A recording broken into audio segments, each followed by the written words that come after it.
Hey guys, another chapter 3 video coming at you here. This is section 2 in our textbook for class. And our essential question today is, how can you determine if a function is linear versus nonlinear? And in the prior videos, we talked about what is a function. We discussed the vertical line test. We talked about looking at a table and making sure every input has one output. But now we're going to really just specify linear versus nonlinear. So let's get into what that means. First off, in our notes, I'm going to make a chart like you can see below. Kind of looks like a T-chart. And what we're going to put in this T-chart is linear functions, and then on the other side, nonlinear functions. So we're going to start separating out what's the difference between linear and nonlinear. So organize your notes so it looks something like this. Okay, so if something's a linear function, one way we can look at it is by looking at a pattern. Algebra is just all patterns, looking at patterns, studying them, determining if they're functions or not functions, figuring out how to graph them, make tables. That's what algebra is. So what you need to know about a linear function is if the pattern is growing, it grows at a constant rate. So if it's enlarging by 2 and adding 2 on each time, that's a constant growth, plus 2, plus 2, plus 2. Now, if the pattern is growing at a non-constant rate, like if it's adding 2, then adding 3, then adding 4, that's what's considered a nonlinear function. So the pattern for a nonlinear, the growth changes. It's not constant. It might be growing, the pattern might be something is getting bigger and bigger, or smaller and smaller, but not at a constant rate. So that's kind of a key word there. That word constant is pretty important. Okay, what does linear function look like in a table? Well, okay, so we're going to just show an example. We're going to make a small table below here. And in that table, we're going to put some x and y values. So you're going to have to maybe pause and copy this, but I have x and y, and then I have a whole bunch of numbers. And you'll notice my numbers go 3, 6, 9, 12. You can see a pattern there. And 36, 30, 24, and 18. This is a linear pattern. I already know it without having to graph it, without having to think too hard, because the first thing I'm looking at is the growth constant? The x's are going up by 3's. I can see that, 3, 6, 9, 12. The y's are going down, but they're going down by 6's. So take away 6, take away 6, take away 6. That's constant growth. In this case, I'm going to show the table on top has plus 3, plus 3, plus 3, and on bottom minus 6, minus 6, minus 6. And because these numbers are all the same on bottom and they're all the same on top, it's got to be a linear function. A table for a nonlinear function would not look the same. Let's make a table for nonlinear to kind of go on the opposite side of this. Same thing, I'm going to put some numbers in this table. So here's my x, here's my y. My x is going 1, 3, 5, 7. I see a pattern there. And my y is going 2, 9, 20, and 35. So you might, like I said, pause the video and write all this down if I'm going fast. But notice what's going on in this pattern. On top, it's adding 2, adding 2, adding 2. That's constant. But not on the bottom. It's adding 7, then 11, then 15, which means we do not have constant growth. This is a non-linear function. That's how I can identify it from the table so quickly. So we can figure it out by looking at a pattern. We can figure it out by looking at a table. We can also figure it out by looking at a graph. So that is the third piece that we're going to put in our T-chart here, graph, graph. And I might have to make some more space to write here. Okay, so a linear graph. I would say graphing is probably the easiest way to decide if something's linear. So what I'm going to do in my notes is draw like an XY axis on both sides of the T-chart. I haven't included any numbers yet. I'm just kind of drawing my XY axis. And to start with, I'm just going to draw a random line. I'm going to skip numbers and not worry about putting a scale on or anything. So it's not a great graph. It's just kind of a sketch, really. But it's a line, and a line means it's linear. Basically, linear is the fancy algebra way of saying line. So here's our line. It's a linear graph. A nonlinear graph has to look like something that is not a line. So I can make up all sorts of graphs to go on this side. I could draw a circle. I could draw something that looks like this, kind of a U-shaped graph. It doesn't look like a line, so therefore it is nonlinear. So graphing is quick, it's fast. You look at the graph, if it's a line, it's linear. If it's not a line, then it's nonlinear. You can kind of identify that quickly. And the idea here is if I took the table that was up above and I graphed it, it's not going to look like a line. And if I took this table on the left-hand side up above and I graphed it, it is going to look like a line. It will be linear. Okay, so you can put your pencil down for this part of the video. There's nothing you need to write, but this is a good thing to kind of get you thinking to see if you got a handle of this. So my question to you is I'm going to show you some things and you're going to decide, you're going to kind of cast a mental vote in your head. Is it linear or nonlinear? So here is the first one. Is it linear or nonlinear? I hope right away before I finish my sentence you were like, oh, linear, it's a line. It's totally in a straight line. It's definitely linear. No argument there. How about this one? This one might be a little trickier. A lot of people are like, well, it's a line, but then another line, and it changes directions. So technically, we call this nonlinear. It is kind of like two lines coming together, but it falls into the category of nonlinear. So that could have tripped you up a little bit.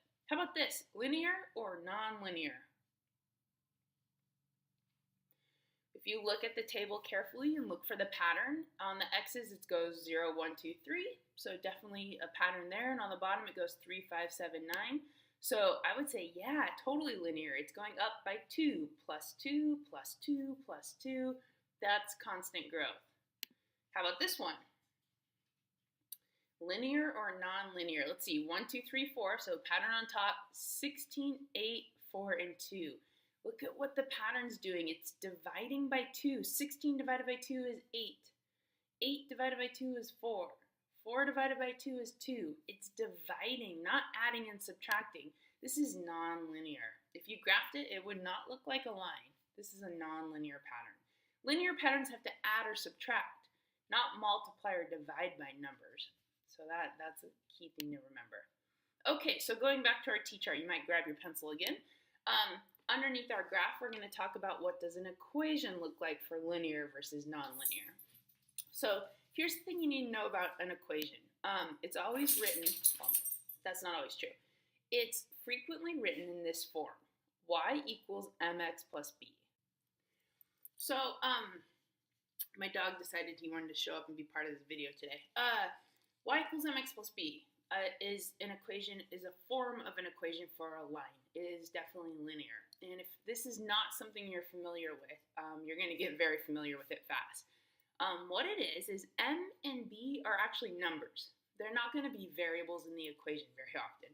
M and b could be any numbers. It could be 2x plus 7, or 3x plus 9, or 72x plus 5.5. Any numbers, really. But what you need to know about those numbers is they stand for something. So m is your growth number. It's that pattern growth number. If your pattern's going up plus 2, plus 2, plus 2, plus 2, that's this number. It'd be a 2x. That'd be your growth number. The b is what I often refer to as your figure 0.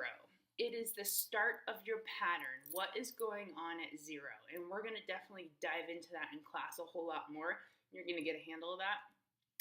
But yeah, growth in figure 0. An equation for a nonlinear graph can look like all sorts of different things. There's a lot of choices. Really, it's just something that cannot be y equals mx plus b. And I'm going to write it like this in my notes. I'm going to say not able to be rearranged into y equals mx plus b. Because sometimes you get these equations and they don't look like they're linear, but if you kind of play around and move the variables around, it actually is linear. So equations that can't be like rearranged and can't be forced into this y equals mx plus b are nonlinear. And I'll definitely have to show you some examples of that to make sense. So let's do that. Let's look at an example. So the question is, which of the following are linear functions? And we're going to start with part A first. Is this linear? So here it is, y equals x plus 9. Is this a linear graph? I'm hoping you're thinking yes. Look at it. It's like y equals mx plus b. In this problem, the m is the number in front of the x, but you don't see a number there. But there is a number here. What number is here? Please don't say 0. It's not 0. It's 1. You have a 1x. We just don't write 1 because it seems redundant or unnecessary. But we do have a growth number, and then plus 9 is our b. So here's our growth number. Here's our figure 0. This is totally linear. Y equals mx plus b. I can see it. B is equal to 9, and m is equal to 1. It's just kind of an invisible one sitting right there. Okay, so yes, this function is linear. This is a linear function for sure. I can answer that question. Let's try another one. Problem B, I'll put it down here. Y equals 3x over 2. Y equals 3x over 2. Now this one you might be like, oh, I don't know, it's got a fraction and it doesn't look super linear. But it actually is linear. It doesn't totally look like it, but it is. The growth number is right here. The figure 0 is kind of missing. There is no plus b, but there is. It's like there's a plus 0 right there. So the growth is going to be 3 halves, and the b is going to be 0. And I wish for this one, I had written on this screen a little bit better that this equation can be totally rewritten. But yes, this is a linear function. I'm just going to switch screens here for a moment because I want to show you how I can rewrite this equation. So y equals 3x over 2 is the same as y equals, and I can make a fraction. I could say 3 halves x. This is the same as this. They're really the same thing. And then if I added on a plus 0, now it totally looks like y equals mx plus b. Here's the mx, here's the b. So I just wanted to show you that in another way. I know it's a little small for the screen here, but just so you can see things can be rewritten, and that's a really good example of rewriting something. All right, okay, so we're moving on. Let's do this. How about this equation? 6x minus 2y equals 14. Is that a linear equation or is it not? If I put a line down the middle of this, maybe I can rearrange it to y equals mx plus b. Imagine it as y equals at the bottom. If I move everything over to the right-hand side that's not this y, it might look like mx plus b. I just got a c. So that's what I'm going to do. I'm going to take this 6x, move it to the other side, and make it a negative 6x. That'll get rid of it. I'll still have the negative 2y. I haven't gotten rid of that, so I'll bring that down. But then I'll have this 14 minus 6x. Then I'm going to get rid of the negative 2. I don't want it on there, so I'm going to divide it away. When I divide the negative 2, I got to divide everything by negative 2. So notice all of this is getting divided too. Now it's time to do the math. The negative 2's are going to be gone over here. That's nice. 14 divided by negative 2. 14 divided by negative 2 is negative 7. And then 6 divided by 2 is 3. And a negative divided by a negative is a positive. So it's going to become this plus 3x. Now it doesn't 100% look like y equals mx plus b, but watch how I can easily fix this. Let's rearrange the order. Let's put the 3x first and then the minus 7. Y equals 3x minus 7. Geez, doesn't that look like y equals mx plus b? Mx plus b. M is 3 and b looks like it's a minus 7. So yes, this is a linear function. It took a little work to move it around, but it is a linear function, even though it didn't look like it. So what about this one? Is this a linear function? Okay, this is one where I'd say, yeah, I'd move it around, but I don't know how I could move it around. It already says y equals. It almost looks like mx plus b, except there's a squared. And the rule is not mx squared plus b, it's just mx plus b. So this power, this exponent, clearly gives me a big clue that, whoa, this is not a linear function. So I'm going to categorize this as, nope, not linear. If I graphed it, it probably looks like something totally different than a line. Not a linear function. Okay guys, so hopefully this video made sense. I hope you're kind of getting an idea that linear patterns grow at a constant rate. They're either adding or subtracting by one number the whole time, that they're written as y equals mx plus b, and on a graph, they look like a line. And there's going to be a lot more videos on this. Thanks for watching, you guys. Bye.